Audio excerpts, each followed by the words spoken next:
The Chakra series is a series of monotype prints that I began in 2008 in December.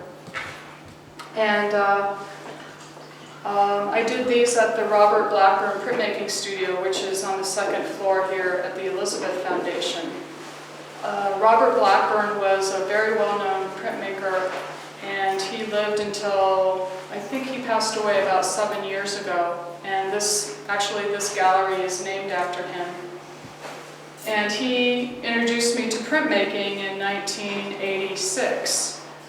And I had been working in his studio in the late 80s and early 90s. And then I moved out of New York and I moved back into New York and started working at the print shop here in this building in, I guess, 4 years ago.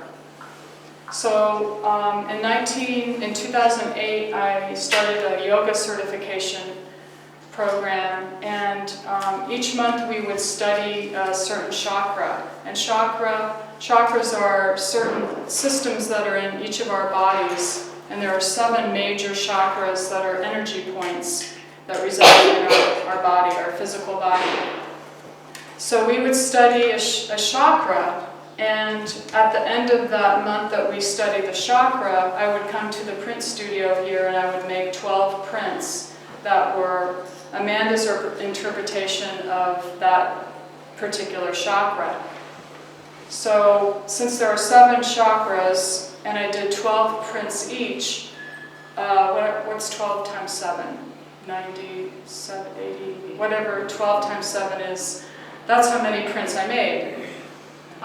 Today you're seeing only 3 of the 12 columns that I could have brought, but because I didn't want to make a complete chakra wall, I only put up 3 columns here. The first chakra is associated with the color red, and in my interpretation of the chakras, I basically made up my own idea of how to, what kinds of symbols to use along with the chakras. And the symbol that I came up with for the first chakra was the bicycle.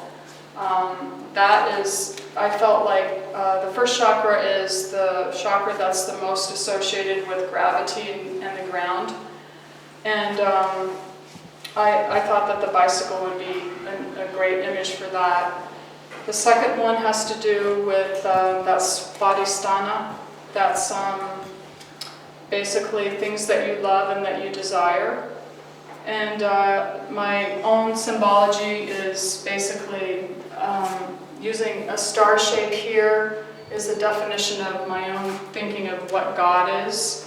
And a dragonfly with nature, a hand for humanity, and then this shape here is my husband Carl, who I'm not sure if you knew that, but that's you right there.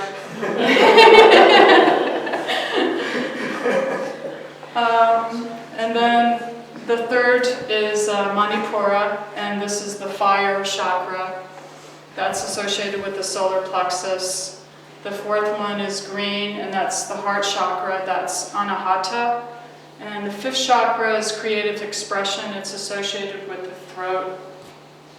Ajna is the sixth chakra, and Sahasrara is the seventh chakra, and that's enlightenment. This one is, I couldn't think of what I should use for the seventh chakra, and then it occurred to me that I should just use the top of my head. So this is my hair and the very top of my head, and then enlightenment on top of that. So that's how I came up with that shape. That's the chakra series. So I finished that in June 2009, and at some point I'm probably going to go back into the entire series and choose 2 or 3 and create 1 or 2 pieces in particular. I really love this shape, and this one came out really well. And there's something about the floating triangle that's really beautiful.